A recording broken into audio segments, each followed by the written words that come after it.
we're live. Here we go. Oh, First podcast. nice. So the other day we were at a sesh and pretty drunk and waved, Yeah. and we were talking about how different people are different people just because of their experiences.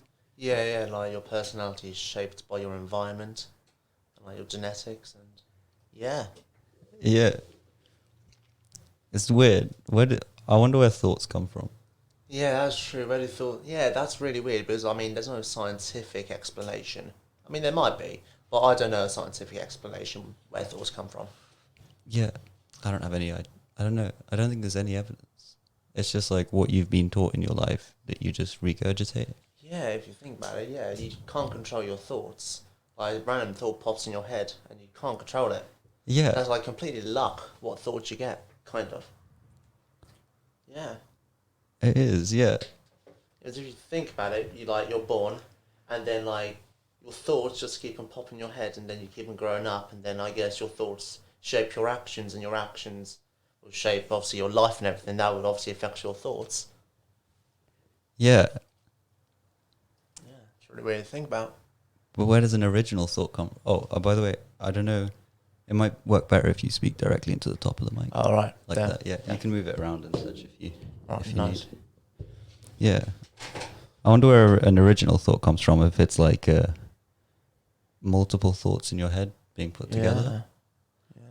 Like, Yeah, I do wonder. Like, I mean, because maybe like many people think it's like your spirit and stuff, because they have scientific explanations for like your happiness, like with chemicals and all that, and obviously that would affect your thoughts. But yeah, where does it start?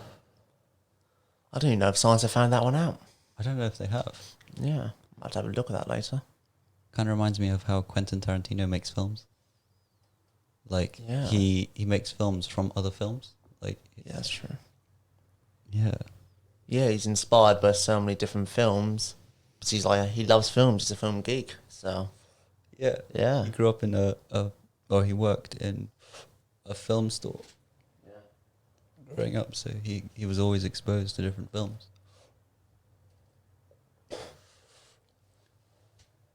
It's been a while. That's alright. Oh, I might get a bit smoky in here. Do you write at all? Right. Yeah. You mean like not really? To be fair, it would be nice to write a book, I suppose. I don't know. I don't know if I'd like the time and energy for that. You know, Yeah. so it's quite a lot to like put in and write about. Like, yeah, it would be nice though. I write books and thoughts and theories, but I don't know. I just don't have the time for it, or like the drive. What about you? I'm writing a book at the moment. Well, a film book. I don't know what it is. I'm just writing ideas down. Yeah, So whenever I have an idea pop into my head, I'll jot it down if I really love the idea that is. yeah. And go from there. Do you ever have like random thoughts and ideas come into your head? Yeah, I suppose it's like, yeah, like half my thoughts about like you being shaped by your environment and even your thoughts are not your choice. That just like when I'm thinking about the entire theory, it just pops in your head. That Yeah. pops in my head. So yeah, Oh, you came up with that yourself, like in a yeah. I was literally laying in bed thinking about life and your personality and your choices, and I really went into deep analysing about it, and yeah, then it just kind of popped in my head. Yeah. I just kept thinking about it really logically, and logically, you don't really have any free will over your thoughts if you think about it. True. It's just all this information you gained in your life, Yeah, created constantly in this constant, like, I don't know, like a mixing bowl of thoughts. yeah, true. That's deep. That's really deep.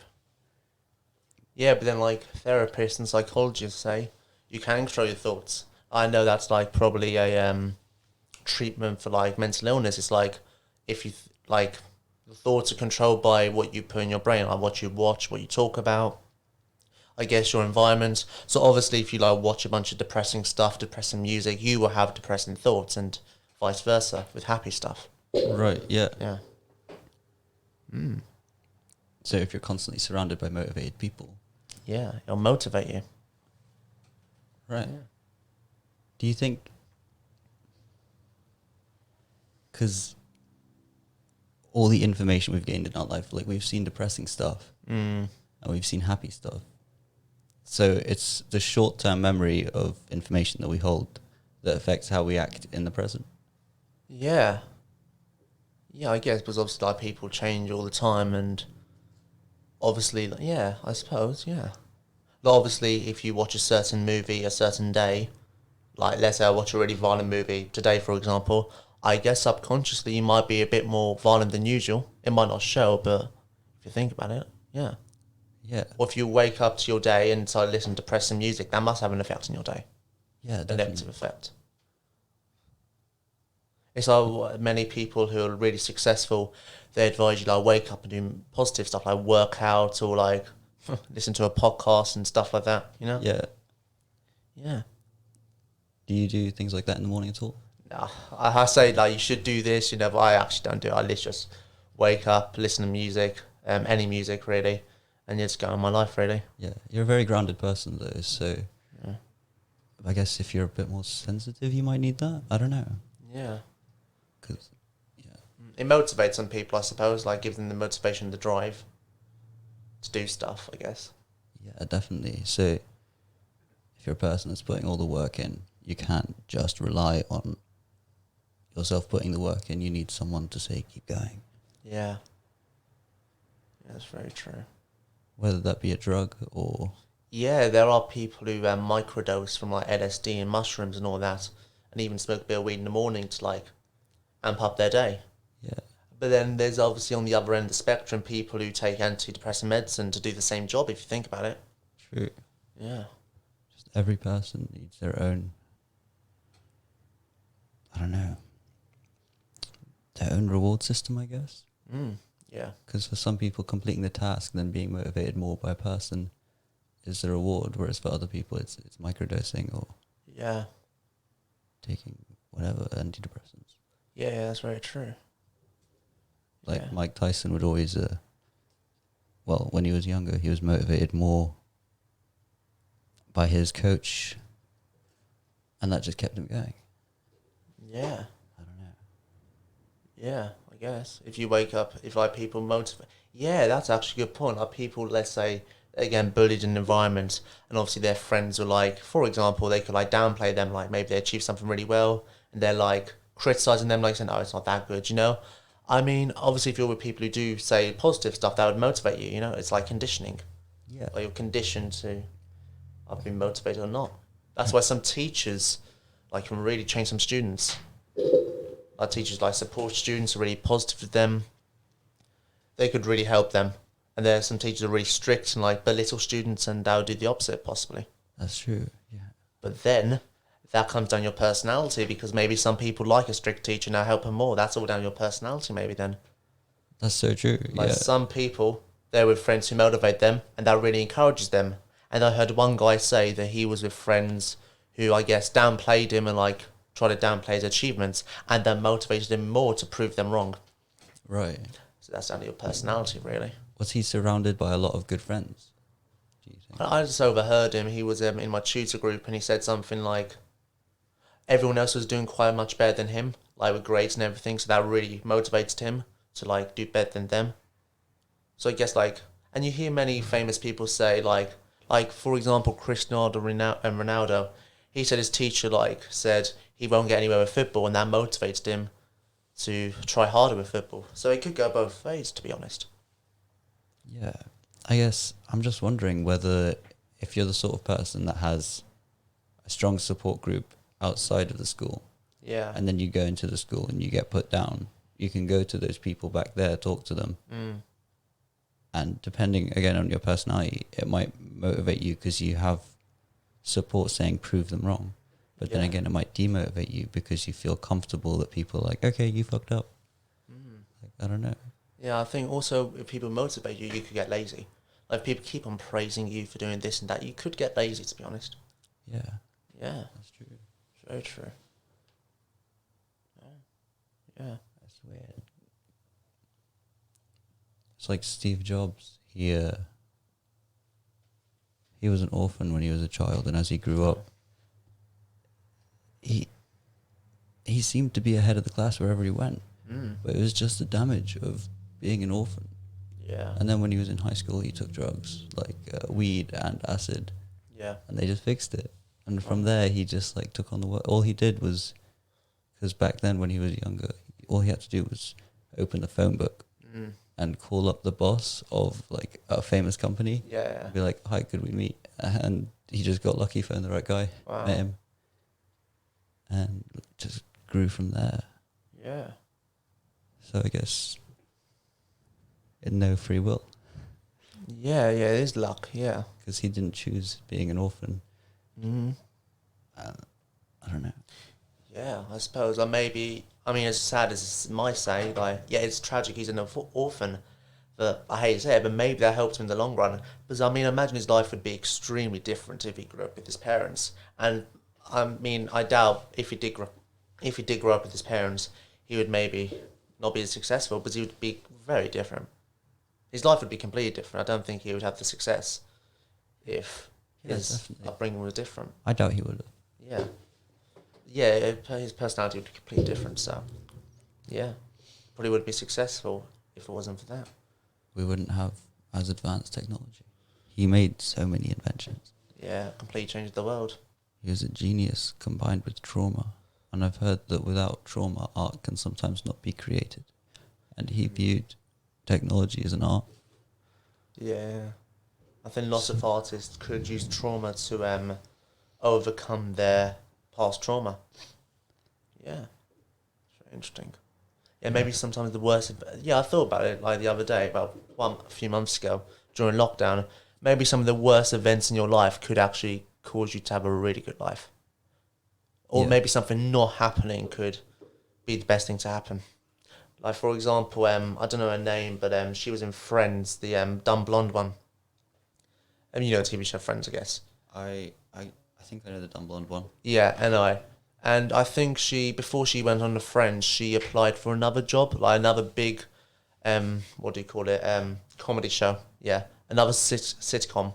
And she got rejected or like fired from it, so she was really upset, like she lost the biggest job opportunity of her life. But then afterwards, she joined Friends, and now she's probably more successful than any other people on the other show.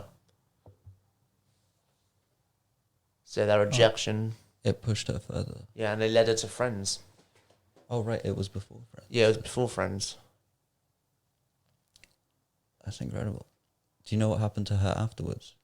Well, now she's really successful. She's been in quite a lot of big movies. I can't remember her name, which is kind of ironic if she's that successful. But I have seen her in quite a few movies, and she's very famous, and lots of people know her because of her Friends. And I mean, I see her and I recognise her instantly. I just don't know her name. But she's been in quite a few other films since, and yeah, she's pretty successful as an actress. Oh. Yeah. I guess another example... Oh, what were you going to say? I wonder what makes a person famous. Like, what the scale is, because I guess that's built on your environment. Because, like, the sort of people that may know that actress, the Friends actress, may not know who Seth Rogen is. Because they follow different sort of hobbies. Yeah, I guess being famous is that lots of people do know you. Not everyone has to know you. But I guess being famous is that lots of people do know you. Obviously, I don't know every celebrity, and not everyone does, I assume, but like, if a lot of people do know a certain person, I guess that makes them famous. Yeah. Definitely. I guess there's multiple ways of measuring it. Yeah, I guess you just have to have enough people to have a big enough fan base to be considered famous.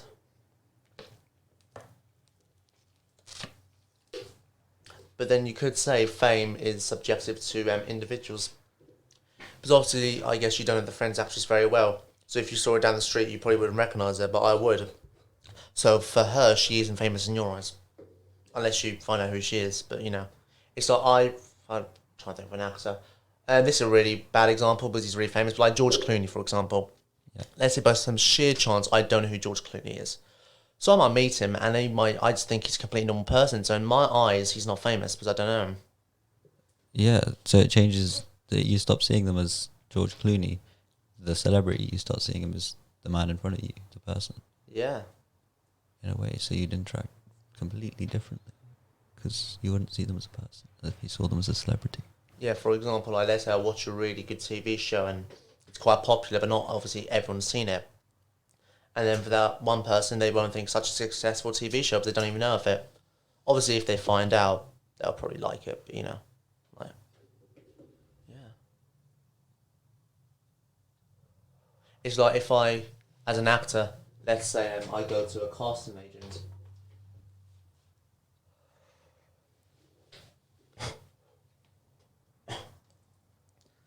Let's say as an actor, I go to a casting agent. And, yeah, I walk through the door and let's say I've been in quite a few successful films.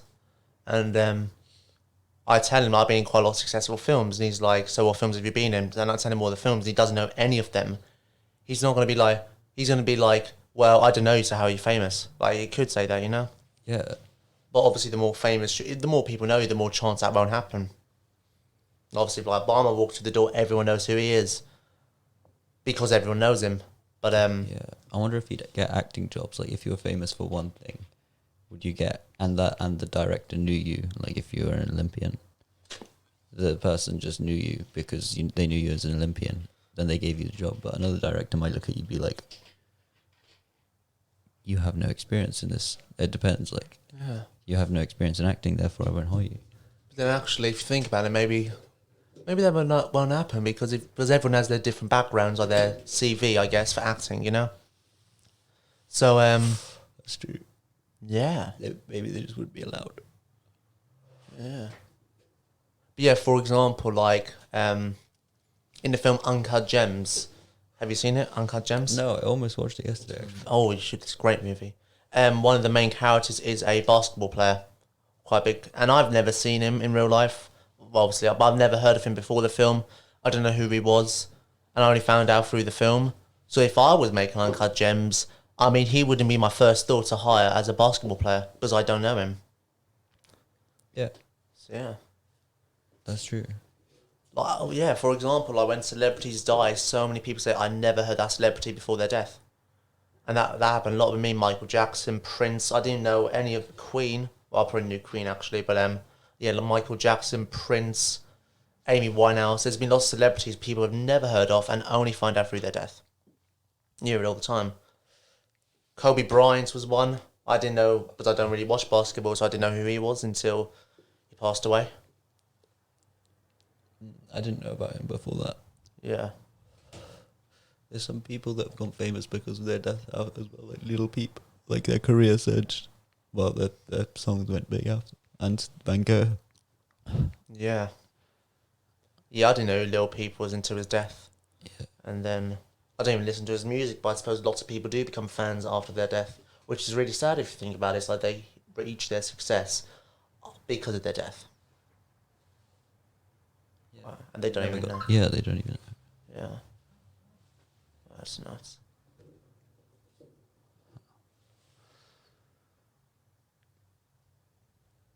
Some great people as well, like people that made a difference in the world. They maybe I wonder how often that happens. Like people that made a big difference in the world after their death, like things that they said, oh, they're not known till after death. Like, what if they helped a lot of people, gave a lot of people money, and then they died? Yeah. I guess there's lots of people who do really successful things and then they die and no one knows about it. You know? They were just the boss. Yeah. Wow. It's only the big ones.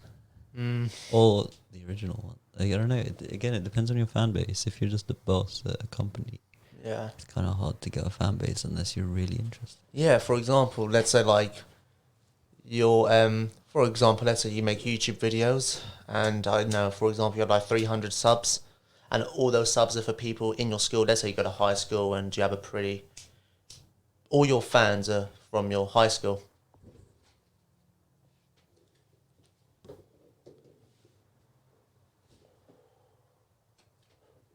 So, for example, all your fans in your high school. Yeah. So you'll be really famous in your secondary school. Like everyone will be like, oh, that's the YouTuber from our high school. So you'll be famous there. But once you walk out that door, no one knows who the fuck you are. So it's certain areas you might be really famous. Like for example, I might be really famous in Chichester, for example. Let's say I make a YouTube channel here. Everyone knows who I am. I mean, for like people I know, I could be like, oh yeah, everyone knows me in Chichester, I'm really famous, but then I could go back home and no one knows me, for example, you know? Or that could happen to people. Yeah. I wonder how much that would damage their psyche, being from like being known and loved by everyone that passes you, or like everyone your age. And then going back to a place where you see people and they're just like, oh. Yeah, and I guess you'd act very differently in both places, you know? You'd be like very different people. True. Yeah. It's like many people might be really famous as an actor in a certain country, like Australia, I don't know, England, France, and then they move to America, Hollywood, to make it big, but no one knows who they are. Like, they name all their past movies and they're like, I've not seen any of these foreign films. And then they just get demotivated and they stop making films. It's like, Maybe fame is like another one of those drugs from earlier, like that motivate you. yeah. Like it's your Kickstarter, your catalyst. I don't know. Yeah. Like microdosing. Yeah. Oh yeah, it's like maybe people who are notorious, they might move country to get rid of their bad reputation. That must be relaxing because they won't be followed by bad people. Yeah, it's like you hear many people move schools because I know, their nudes get leaked and stuff like that, and they're like really unpopular and everyone's seen their nudes. So they move school to get a fresh start, and actually, yeah, they do it to get a new reputation to like start fresh. If you think about it. Yeah. I guess that goes into the thought that everyone has a different interpretation of you. Like, you're not the same person to everyone. If you think about it, obviously, you view me differently than someone else would view me, so I might be a completely different person to you compared to how someone else views me. Yeah. And obviously, I view myself pretty differently to how you view me. So, like, everyone has different interpretations of you. Yeah. Yeah. Everyone's view on the world is like, everyone has their own reality. Everyone has their own personal reality, because the way George sees you is a complete, like you said, like a complete different person. And the way George sees that wall is completely different to me.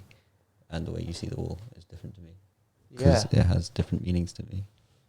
Yeah, that's true. Like, I could watch a film and I absolutely love the film. It really connects me on a personal level.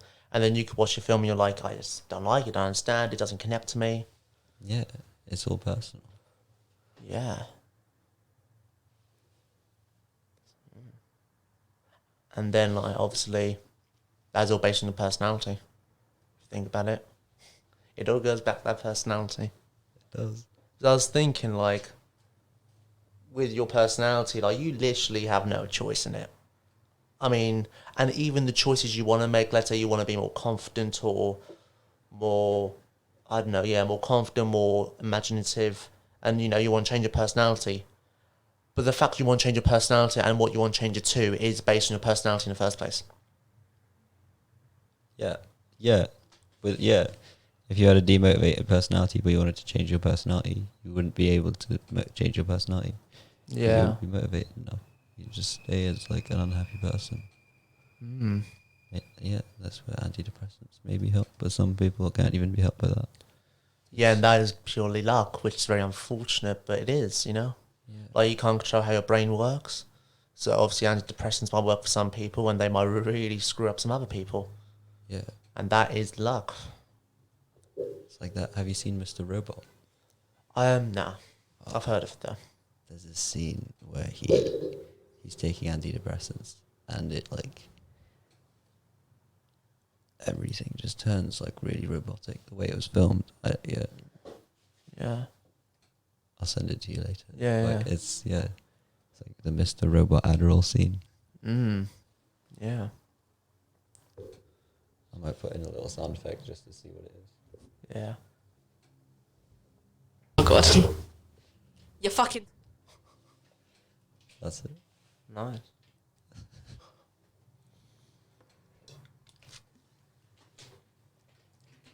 I probably won't use it. I'll probably do one every episode of those. Maybe less than the little jingles. Yeah. I like They're like a little bit intrusive. They're like an ad in the middle. Yeah. There's pesky ads, you're like in a podcast. Oh, no, it's when you're listening to music or something, Oh yeah. And then you just get an ad in the middle. That rarely happens, but it could. And like, or like, yeah.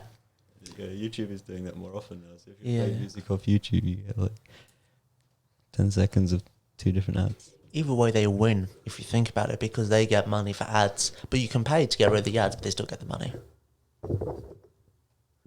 So either way, they win. If you think about it. That's true. It's just funding. It's fair enough, I guess. Because where is YouTube going to get the money? I do wonder how much ads really work for the producer. I don't think I've ever looked at an ad ever and be like, oh, that looks good. I'm going to do that. I'm going to buy that toothpaste. I don't know how realistic that is, really. Wait, of what, sorry? How ads really work. I mean, I know it's advertising, but that you see so many ads on a daily basis, and I don't think I've ever seen an ad and then went to the supermarket to buy that product. You know?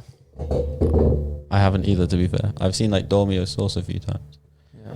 But I've never wanted to go buy it. For me, ads only work with like movie trailers and like TV show trailers. Yeah. I'm like, that looks good. I might watch that. But I've never seen like any ad that's convinced me to go out to the shop to buy that. But then that could be a subconscious thing. Because I know I did in psychology of GCSE, I think we did do a topic on advertising briefly. And it's like, it's a subconscious thing. Like subconsciously you might go to the shop and be more likely to buy that product or something. Yeah. Yeah, it gets in there. Like, it gets into the hobbies that you like. Yeah. So, like, there was that Volkswagen ad a little while back. Where it's like, they turned it into sort of film-looking thing. It was like, they're running from an alien, or there's like a dude on top of the... It was this line of ad called, like, made for real life, not the movies. And it kind of got your attention. And I wonder if they got more sales after that because they made it the things that people liked. Yeah. Rather than just a car driving in a field. Yeah. Oh, I had something. Thought. Oh, yeah. But with many ads, let's say like beauty ads, or even any ads direct to male or female, they're really like, I guess they really go to your primal instincts. Like you see so many ads of men with like deodorant ads or like hair ads. It's like a man with a bunch of beautiful ladies, and they're all muscular and they're like really attractive, and that must affect men in a subconscious level, Yeah, in an definitely. instinctual level. Yeah, because it's portraying it as glamorous to have that much body, like that sort of shape of a body. Yeah. And if you don't have that, you feel unglamorous and pained. Yeah. I suppose women get that too. It's just like using people's shapes as a way of getting money. Yeah. But I do wonder like how much ads work, but they might work and we just don't realise on a subconscious level. What really does creep me out though is the ads on your phone. Because I could say something and talk about something and I get an ad for that on my phone. Yeah. Yeah. I get that quite often. It's quite a pain. Yeah. So for example, like I literally the other day I bought a new poster for my room, and then literally for like the last 2 weeks I've had ads off that poster, the same poster. Or like I buy a jacket or like browse a jacket on the internet, and then I get similar jackets for a good 2 weeks or 3 weeks. All of my ads. So many people think the government are listening to you. Possibly. It might, well, I can't see any reason why they wouldn't, because like they could just say like, hey, Mr. Bill Hicks, could I get some data? Yeah. Wait, which one's Bill Hicks? Is Bill Hicks the Windows guy? I'm not sure. You mean Bill Gates? Yeah, that's the one. Yeah. Don't know what he's made, but I know he's very rich. Possibly just this is all I don't actually like, but this is just a thought, by the way, to anyone listening out there. I'm not actually accusing Bill Gates of like listening in. Yeah.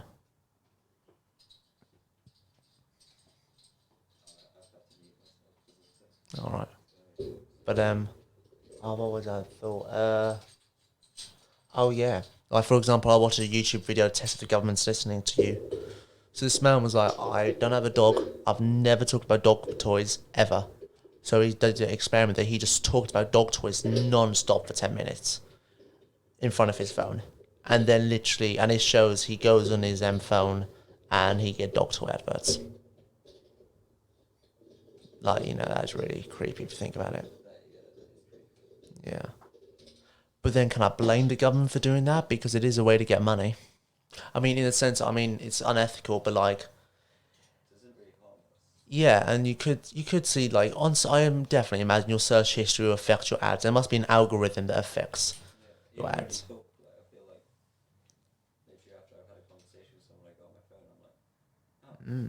Yeah,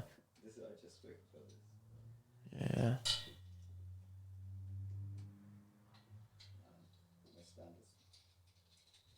yeah. Trying to think of. Huh? What about her? Hillary? Very random, but I love that. I mean, I don't really follow American politics too much. I don't really like her husband, Bill Clinton. You know.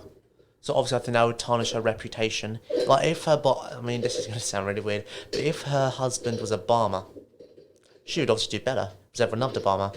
Like if Michelle Obama went on to I don't know if Michelle Obama went for president instead of Hillary Clinton.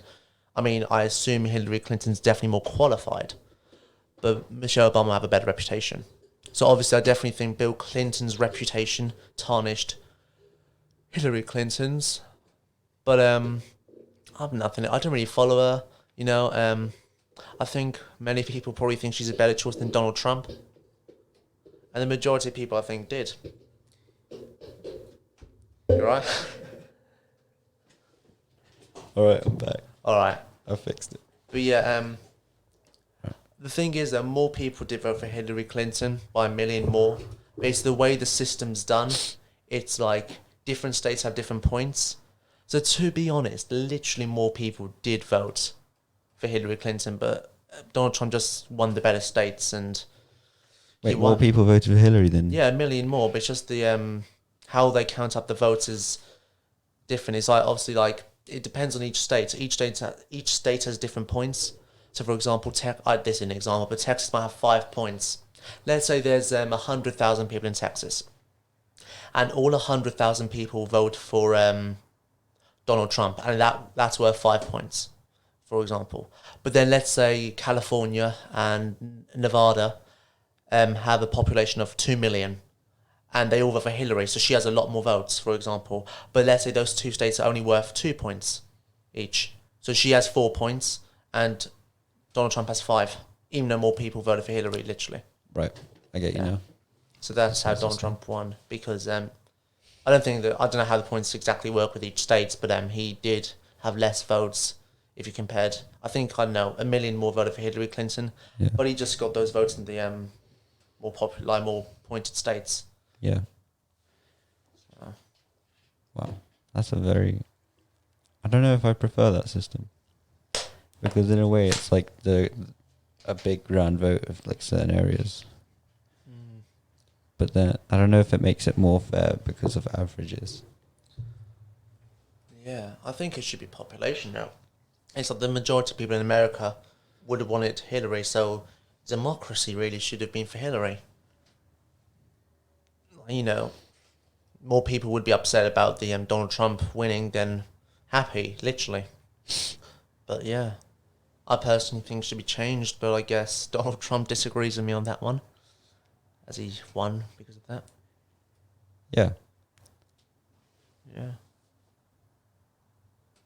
I don't know that. I don't even know why they started it. I don't know who gets the idea to give states different points, but like, wow. Huh. What do you think of Boris? So I'm not a conservative man. I like the Labour. I don't know. I have nothing against. I mean, I disagree. I don't want to get too political. I mean, I don't mind, but I do disagree with Brexit personally. Yeah. I don't support Brexit. Obviously, Boris Johnson is like the main person who supports Brexit. So first, if I do disagree with his what he wants to do with the country, you know, I'm not saying Brexit is terrible. I'd rather stay in the EU than leave it personally. Yeah, I think it'll benefit me more. But Boris Johnson obviously wants to leave. It's not the worst idea in the world, to be honest. So he has different views. He's more qualified than me anyway, but he has different views on what he wants to do with the country. I have nothing against them. Like Conservatives, I just prefer Labour. But now I think a lot of people have different opinions with him about the corona situation. Like, you know, and I don't know. I mean, there's so many different theories I've heard. I don't know what to believe. I kind of agree with some stuff he's doing, but I disagree with a lot of others. But I hear many people who have voted Conservatives and they say, "Oh, I'm never voting for Boris again. He's completely screwed up this country for." Really? Has it? Is that because of the virus? It's affected their bias. Yeah. It's understandable, I suppose, because he's a bit odd in the way he talks. Yeah. I don't know. The whack-a-mole method he was talking about. He started talking about moles after a while on this documentary. My mate Alex was telling me he's coming up in a further episode. He is a very weird individual, but I kind of like that because, I mean, he's more entertaining. Like, you see him do such silly stuff you can't imagine the Prime Minister doing. Like, playing football, you know, being in all these comedy sketches, you know. Like, I just can't imagine that from Boris, really. But, you should, let me rephrase. It's a bit weird seeing the Prime Minister do all this weird stuff, but maybe it's nice to have a person a bit more normal who actually could understand and sympathise with the people to be our leader. That's probably what they're going for. Yeah, that's what he's. I say ads don't work. The marketing doesn't affect me. Maybe it does, but then I wouldn't even vote for him. So maybe it wouldn't. It doesn't affect you. It's you look at the values when you're voting. Some people just watch the telly. Yeah, but then you see about Donald Trump, and he's done some stupid stuff in his career. I mean, he was in WWE for Christ's sakes, like literally wrestling people in like a wrestling match. That is nuts. The president of America on a wrestling show. Wow. It's weird if you think about it. That is weird. Yeah. Would you like any? Yeah.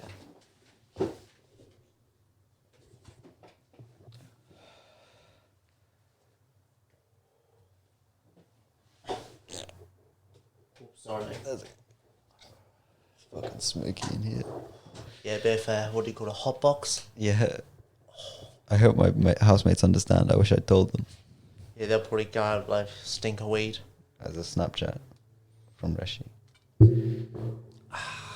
No guarantee UK students can return home at Christmas, says Science Chef. Chief.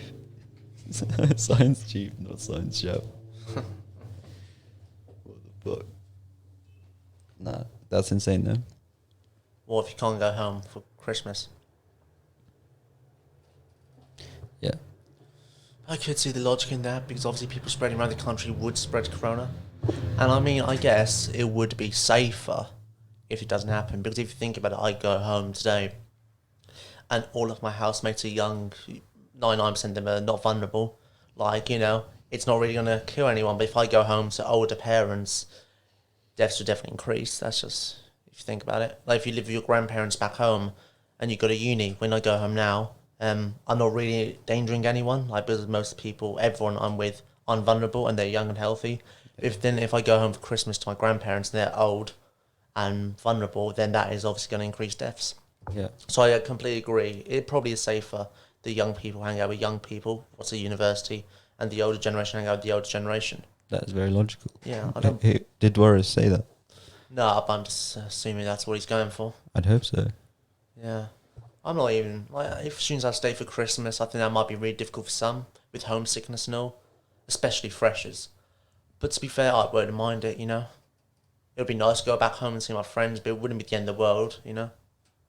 Because I still have people here to hang out with. I quite like it up here. It would be like little teenagerville. Yeah. Just do podcasts with different students. Yeah. Smoke on because they'd be bored in a lockdown. I don't know. The lockdown podcasts. Yeah, the quarantine podcasts. It's called The Spoken Mess. the podcast. Yeah. Nice.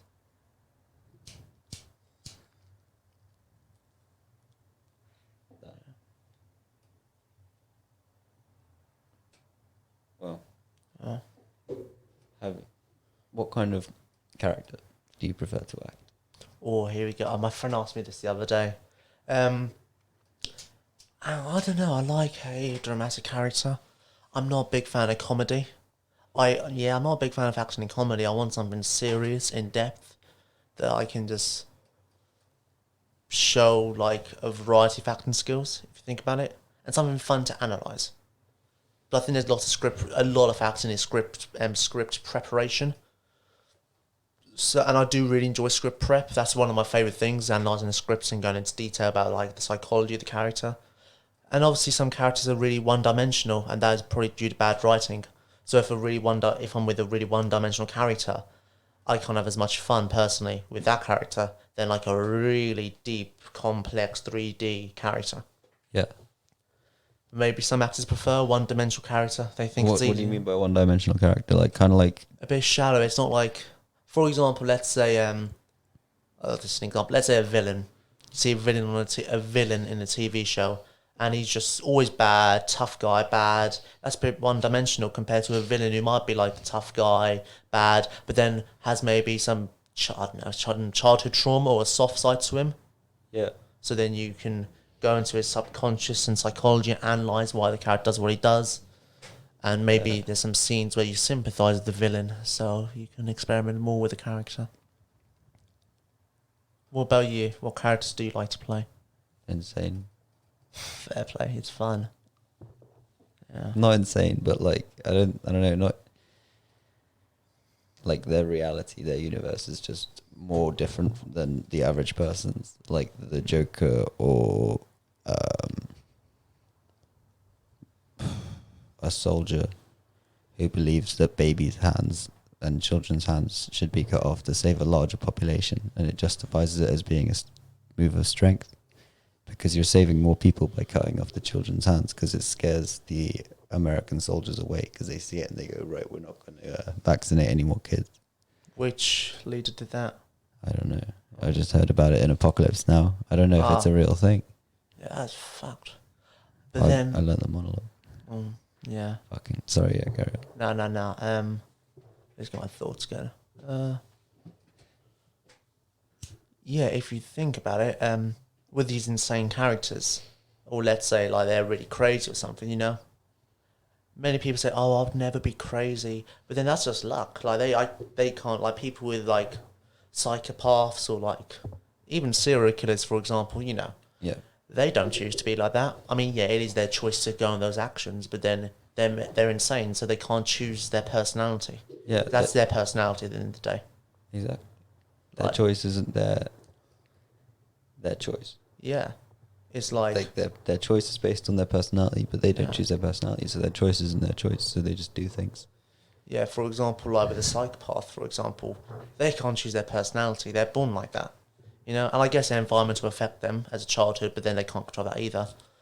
So obviously the way they interact with people, they can't choose because they are completely different. Yeah.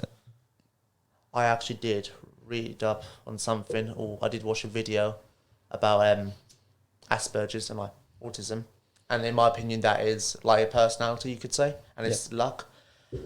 And then I was watching a video about someone with Asperger's. It's like an animated video, how it is living with Asperger's, and then he said, "Oh, all these doctors are like trying to like treat me, and like they're treating my personality like an illness." But that really offends him. It's like, no, this is my personality. Why are you saying it's an illness? Yeah. Yeah, and psychopaths, I guess, could say the same thing. I mean, they, not most of them, but some of them do hurt people, so that's a big issue. But the ones who don't, it's their personality. Yeah. So saying it's wrong. Somehow they were just made like that. Yeah. Like, a person with Asperger's can often be created if they don't get love and care when they're first born, because it shocks their brain to not have comfort. So what if a psychopath has that as well? Like, I don't know. You could say the same about like so many personalities, like narcissism, I guess is one. That's like a personality, if you think about it. I don't know, there's so many personalities, not disorders, but you know, like personality. Okay, officially they call it personality disorders. There's like so many, I don't remember them all, but like at the end of the day, that is their personality. It's maybe a bit more harmful than mine and yours, but it's like still, yeah. It might be more harmful than mine or yours, but it's still their personality at the end of the day. There you go.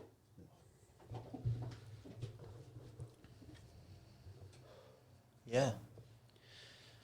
I might have the logo for this as like a bird's eye view looking down of like this sort of setup with these little things just sticking out the side, and then just like an octagon in the middle, pentagon in the middle. I don't know where I'd have the name written. Yeah. Oh, no, wait. That works. The A could be this side because it's like the shape of the A. And then on that side, it could be the N. So it'd be like A spoke N. And then the N there. And then just a mess in the middle. With the letters mess. Yeah. Wow. We made the first name. Yeah, we did. Well, you did. Oh, yeah, I suppose. Yeah. And they're like, yeah, me too. But I'm there like just listening. Yeah. That saves me some time. I might paint it. Yeah. I've only done 2 paintings. Would you like to see one? Yeah, go on. My mate Ruben taught me how to do it. It doesn't require like that much skill. It just takes like a little bit of practice. Like it's not that great. If you swipe to the that side to the left, your right. That side. Yeah. Alright. Then there'll be my mate's one. That's my one. Mate, you made that. Yeah. That's really good. Really? Mate, I I don't know. love that. Holy shit. That's yours. Yeah. Mate, that's lovely. My mate's one is way better though. That's really nice, both of them. I'm actually really surprised by your art skills. That's really good. Like, I'm dead serious. How was it? That is. Thank you. It's not. That was only my second painting. Like I can teach you. Yeah. It's not that difficult to do. Like you just like shade in the background and then do the little brushes in front. That's really nice. Holy shit. That's impressive. I want to get some more vivid colours. Yeah. I don't know. That's well trippy though. That's really nice. I never knew you were such a good painter. Seriously. Oh, thank you. It literally. I don't know. I can teach you if you'd like. Yeah. I don't mind. Fucking. It's So how long have you been painting for? like a year, but I've only painted 2. So I fair painted play. one a year ago, then painted another one 2 weeks ago. Nice. I guess it just settled in my long-term memory. Yeah. It's because obviously painting's a physical thing, like with your arm, obviously. So many people think, like, say, you don't forget your motor skills. Like, obviously, walking is a very normal motor skill. Driving, let's say a better example is riding a bike. Like they say, once you learn to ride a bike, you never forget. Yeah. And you might not ride a bike for years, and you get on a bike in 2 minutes, you're back to where you were years ago. You might be a bit rusty, but you don't really truly forget it. Yeah. And that's like, I guess, the same with driving a car. Any skill really, like even walking. Yeah, martial arts, I guess, is one. Like, you don't, like, martial arts use, like, in instincts. You don't, obviously, when someone hits you, you try and remember what to do. It's just an instinct. And sometimes you might not do martial art for years, and then, you might be a bit rusty. But it's always going to be in your brain somewhere. Yeah. And I don't know how long muscle memory lasts, but I suppose it's a long time. Yeah. Even chopping a cake, to be fair, if you don't or like slicing something, if you don't do it for a few years, you'd go in a bit rusty. Yeah. Your brain just starts putting it into the archive. Yeah. I don't know. Fucking. Oh, I just dropped the zoo. Oh. Let's go. Yeah. It's just anything, just as long as you do it more, you just get good at it. Yeah, that's true. Yeah, the more you do, the better you get at it. Yeah, like even opening a door. Like, if you go up to the door and open it once in your life. Yeah. Yeah. Or talking. Like, Yeah. if you talk to people every single day, every day of your life. Yeah, you'll be better vocally. Oh, I don't know if you would though. You might go a bit mental because you wouldn't have anything else to like distract you. So you just be like, Yeah. apart from when you're asleep, you're talking to people. So That's what many people in what do you call it? telemarketing. Solitary confinement. They got crazy. Mate, that must be horrible. Like, fuck that. That happened to my cousin. In solitary confinement. Yeah, they put him in for a little bit. Is he I feel alright? so bad for the people that are in for years. Yeah, he seems alright. Yeah. Sorry. I don't know. Right, no. Yeah, he. I suppose I haven't mentioned his name. If you don't want to talk about it, it's fine. Like, I don't know. I don't mind. He just personally. like did a lot of coke. And he was telling me one night with some friends, like 3 friends, Yeah. They got through 144 grams. And I don't know if he meant selling or snorting, but I'm pretty sure he meant snorting. I swear the amount to overdose is like a gram. Yeah, that seems hard to believe. 144. Shit. Man, that Tolerance. must be a lot of money. Mate, Oh, that's a lot. That must be over 5 grand. Maybe more than that. Probably. Yeah, that's like 50 grand. Oh. But I hear lots of stories about people in solitary confinement for like 20 years in prison. And they like go mad, and then when they're finally released, they find it really difficult to interact with people. But then socialising is a skill. So they'll be really rusty with social. Like in lockdown, I mean, that's nothing compared to solitary confinement. But like, when, obviously, when, like, let's say you're in your house for like 6 weeks during the quarantine in April or March. And then like, I was speaking to someone, he's like, oh, well, as soon as I left, it's really weird to speak to friends again in person. And I guess... I had that. Because I lived in a van for a year. Yeah. With my parents. Yeah. So the only interaction I had was with my parents. Yeah. And when I got back to normal society, I was just a bit... Yeah. Just not like I was before. I don't know. Yeah. I'm still good. I feel like it's shaped me in the right way though, because now I'm a bit more motivated. Because I don't know. Yeah. When you're in a place thinking for a long time, you get a lot of like inspirations and motivations, and then you realize like, oh shit, I could do something. I Yeah. could make something with that. Yeah, it's true. And then you write it down, and then you do it, and stuff is made. Yeah. I'm gonna switch it off after 1 hour. Yeah, that's right. What's time now? 39 minutes, That's 51 seconds. Yeah, The other way around. Yeah. 51 minutes, 43 seconds. Alright. Fair play. So we have 8 minutes left. Yeah, that's fine. That's something I was going to say about... Oh, yeah, but like many people, obviously, like in solitary confinement, get really depressed and stuff. And you could see in quarantine, like lots of people are unhappy when they had to be in lockdown and self-isolate and be in quarantine. So I guess you need that social interaction in your life. That's true. Yeah. I guess it's nature of the social interaction. Like, must be some instinct there. Because I mean, I guess to live, I mean, theoretically, to live, you don't need people. You could obviously survive by yourself. But then obviously it's like, scientifically, I don't know how much sense it would make to need people. But then, I guess people do need people. If that makes sense, you know? Kind of. Because obviously I could live in here, for example, all on my own. I have food. If I had food, showering systems, all that stuff, like I'm not going to die. I would like live, you know? But then, I don't know. Then I guess you go a bit mad, so... I don't know. How easy is it, do you think, to go mad? I mean, when many people say, it would never happen to me, I would never go crazy, or like have a breakdown or something. But then, I guess all the people who've had a breakdown, or something like that, have said the same thing. So I think that's luck, really. Again, it depends on your personality and your environment. Like, let's say genetically you're really prone to, like, I don't know, for schizophrenia, or like to go mad, but your environment is so good, or just by luck, you've never had any trigger. But there are some people who had a perfect environment, but have had like really bad genetics and they go mad. So I think anyone could go mad. There must be a limit. Yeah. Like, yeah. Like if me or you were stuck in solitary confinement for like 8 years, Yeah. we wouldn't be okay. Yeah. We'd So be like, fucked. I think anyone could go mad. Anyone. But I think obviously different people have different limits. Some people go mad really easily. Like, I don't know.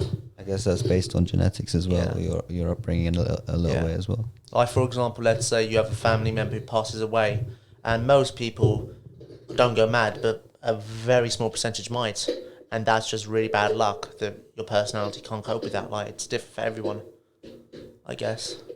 I think everyone could go mad, but only a really, like, yeah, I think it's all luck.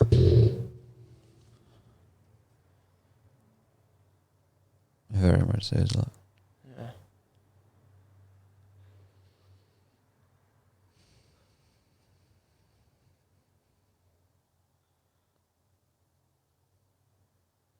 What about Trump? Huh? I feel like, I don't know. I've heard that luck is a mix of preparation and opportunity, because luck is the good side of opportunity, Yeah. and unluck is the bad side. And I think... Continue. yeah, no, you continue. Yeah, I think luck... Well, I think the actual definition of luck, personally, is something you can't control. Like, let's say I flip a coin, I literally have no control. If I like, 50-50, yeah, coin flip. I have no real control on where it's going to land. So I think luck is what you don't have control over. Now, obviously, like, for example, with exams, let's say you did a bit of revision and you go into the paper. Let's say you do a quarter of the content, you go into paper. You'll be very lucky just to have that quarter of the content on the paper. And really, really lucky if you do, and obviously unlucky if you don't. Let's say you do a quarter of the revision for an exam, you'd have to be really lucky to get that quarter. But then someone else might have revised 80% of the exam, and they might be really unlucky and they only get like the 20% they didn't do. So I guess you can affect luck with it. Yeah, I think you can control some luck, but then obviously there would be an element you can't control. And you might do really well to like get the odds in your favour, but you might be really unlucky and it might still not go in your favour. Or the other way around, you might not do any preparation for luck, and you're really lucky that there's a small percentage. You know what I mean? Yeah. Yeah. But let's say you get hit with luck, like you get hit with like £1 million. Yeah. Without the preparation of money management, there would be no opportunity to create something, because you'd just waste it on shit, because you wouldn't know how to waste. You wouldn't have the skill of money. Yeah. It's just practice, which then goes back to your choices in life. Yeah. You choose to practice something. Yeah. So everything is just your choice, which isn't your free will. So we're just puppets. Yeah. This is like Bandersnatch. Yeah. It's a depressing thought to think about. If you think about like you have no free will, I guess it is an illusion. Like you do think, and I guess you do have a choice. Like, obviously, I could have a choice to like come here or not, for example. You know, so I have free will if I wanted to like come here, for example. You know, or not. Yeah. But then obviously, that would be down to your personality if you do or not. If you think about it, and luck with other environment stuff. You know, like for example, yeah. If that makes sense, kind of, you know? Yeah, that does make sense. Yeah. So you didn't really choose to come here. It was your personality. I guess, yeah. And you just had arrived. You like something in your brain was like, yeah, that thought means that thing, which means that. Yeah. So you're like, okay, that goes to that. And I guess, I don't know. Because the fact that I even said that sentence just then, that's just like... That's luck. Yeah. Yeah. Yeah, that's very true. It's a depressing thing, but we have no free will, and I definitely think you feel like you have free will within reason. And obviously, it's not like you can just go through life thinking, oh, I'm just going to let my life take me. Obviously, you do have the illusion of free will, and I do feel like I have free will. I think you have some free will, probably. But like, for example, with taste, I mean, I'm drinking an orange Fanta. It is completely luck I like this drink. Yeah. Like, obviously, I can't control my taste at all, so some other person would hate this drink. And then that is luck. But then... maybe happiness could be luck, because maybe, I know, there's another drink I don't like. Let's say I hate this drink. Really, I hate it, for example, but because of luck. But maybe that's unlucky, because if I did like the drink, I would like have really good happiness from it. Or you could view like other things, like your taste, like acting or what job you want. Like maybe there are some things that would bring you really big happiness, but by luck, you don't like that thing. Yeah. Which is just based on your personality, because like let's say you drank Fanta and it tasted like Fanta, but you previously thought that you didn't like this orange flavored like cocktail, but because of the fact that it was in a Fanta bottle, you liked the taste of it, and then you asked and they were like, oh shit, it turns out I do get happiness from that, whereas previously, because you thought you didn't get happiness from it, you didn't try it. So you judge things on whether it makes you happy. I don't know, does that make sense? Yeah, definitely, yeah. I guess what brings you happiness is luck, because you don't choose what makes you happy, and some things would make you really happy and complete your life. By luck, you just don't like that interest or thing. Yeah. So it limits the happiness I guess something could give you. Mm. Like for example, I don't, but I might really like boxing. I mean, I'm not. That's It's all 1 right. hour. Oh, all right. We can carry on. Oh Then. yeah, I don't mind really. Yeah, let's carry on. Yeah. Sorry, carry on. For example, I might really like boxing. For example, I'm not a big fan. It's all right, but let's say by luck, I really like it, and I become a professional boxer. It completes my life. That's luck that I like boxing in the first place. I might be unlucky and not like boxing, and it might not give me happiness. But if I did like it, which is luck, that could really complete my life. If that makes sense. Yeah. Yeah. Without the boxing, without the chance of finding the boxing, without the luck of it. And yeah, it's lucky if you find it in the first place. You might love boxing, but you never come across a situation in life that brings you to boxing. So yeah, I guess everything's luck, which is depressing, but fair play. I don't really think about it in detail. Apart from now, Yeah. I'm not going to go around every day trying to think I have no free will, because that is just depressing. But then it's luck if I do that. To be fair though, you could change it to be lucky, because you could think I don't have free will, so I can just say whatever the fuck I want and just be like, I'm gonna hit this ball, or I'm gonna do shit. I don't give a fuck. Yeah, but then I guess that is luck to do that. Like everything's luck. Yeah, depends how fucked up you've been to be like going into a state where you're just hitting shit, which is based on your environment. Yeah. I'm just repeating the same point. No, it's true. But it's like a little loop. Like Yeah, it all goes back to luck. It's called the spoken mess. Yeah, it is. Imagine if you're on acid and you heard this. It's just Okay, now your environment. that'd be nuts. 1 minute and 45 seconds in.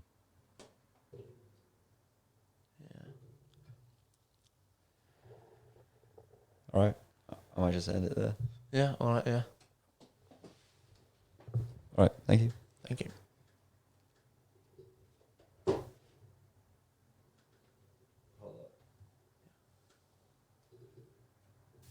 Oh, I can record this now. Oh,